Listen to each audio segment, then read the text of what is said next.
Hello, I'm Jared Taylor with American Renaissance. Most people think that the United States was, from the very beginning, dedicated to the idea of racial equality. Yes, they say there was slavery and segregation, but we were always working to fulfill the promise of all men are created equal. Of course, Thomas Jefferson, who wrote those words, was a slaveholder who didn't think the races were equal at all. But that phrase from the Declaration of Independence will haunt his memory forever. Not many people know that in 1776, there were black slaves in all 13 colonies and in the entire New World, from Canada to the tip of South America. In 1770, 40% of the white households in Manhattan owned slaves, and there were more slaves in the colony of New York than in Georgia. 9 of the first 11 presidents were slaveholders. The 2 exceptions were John Adams and John Quincy Adams. Jefferson thought slavery was a bad thing and that slaves would eventually be freed, but he wanted freed slaves sent back to Africa.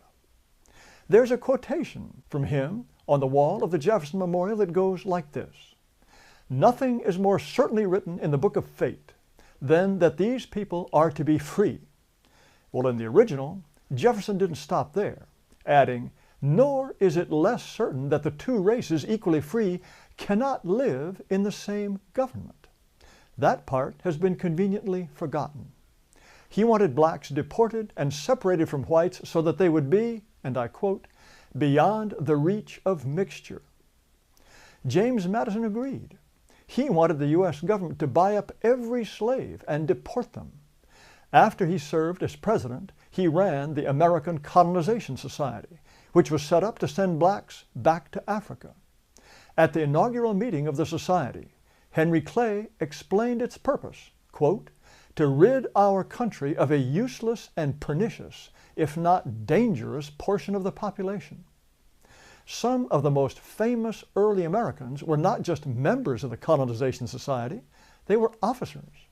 Besides Madison, there were Andrew Jackson, Daniel Webster, Stephen Douglas, William Seward, Francis Scott Key, Winfield Scott, and John Marshall. James Monroe worked so hard to help freed American slaves leave the country and establish Liberia that grateful Liberians named their capital Monrovia in his memory. The founders wanted blacks out and whites in. After the U.S. Constitution was ratified, the very first United States Congress had to decide who could be an American. They passed a law that said only, quote, "free white persons" could be citizens of the new country.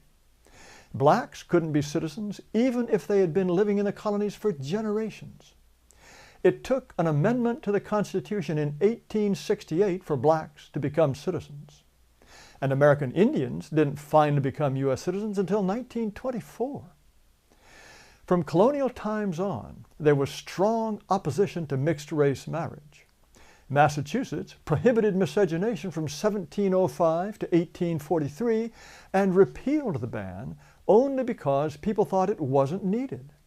They thought the idea of mixing was so repellent that no one would do it even if it were legal. Of the 50 United States, 44 at one time had laws prohibiting interracial marriage. White people did not want blacks to vote. In 1855, there were 31 states in the Union, but blacks could vote only in 4. All of them were in New England, and together they had only 4% of the total black population of the country. The federal government made sure that blacks couldn't vote in the territories. When Oregon joined the Union in 1859, its constitution stated that no black person could come live in or even visit the state. But Abraham Lincoln, the great emancipator, didn't he believe in racial equality? No. During the Lincoln-Douglas debates, he said this: "I am not, nor ever have been, in favor of making voters or jurors out of Negroes, nor of qualifying them to hold office, nor to intermarry with white people. There is a physical difference between the white and black races which I believe will forever forbid the 2 races living together on terms of social and political equality." Lincoln agreed with Jefferson. He wanted to free the slaves and then deport them.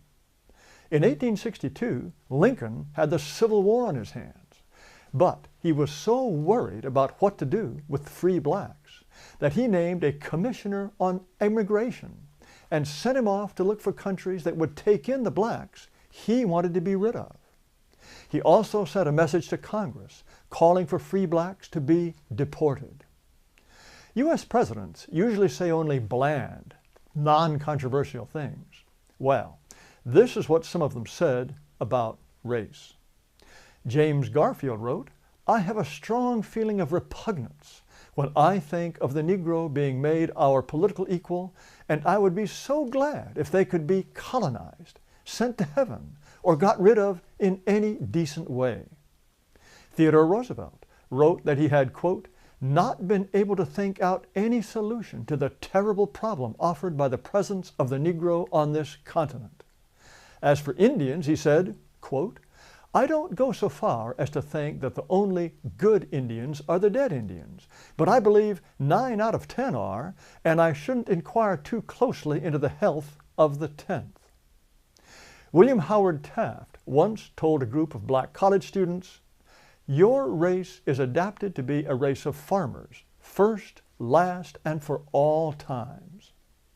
Warren Harding thought the races would always be separate. Quote, "This is not a question of social equality, but a question of recognizing a fundamental, eternal, inescapable difference."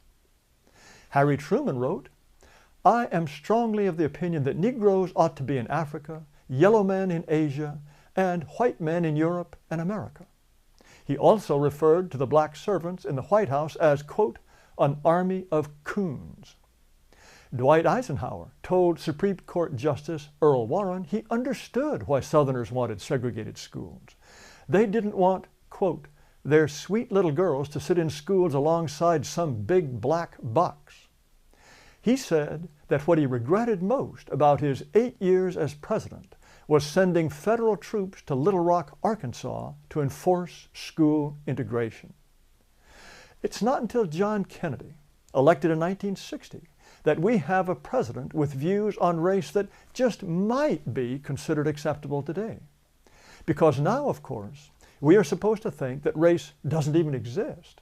And even if it did, it would be immoral to base any decision on race. As I think I've made clear, this is a very recent way of thinking. From colonial times right up through the mid-20th century, virtually all white people believed race was an essential part of the American identity.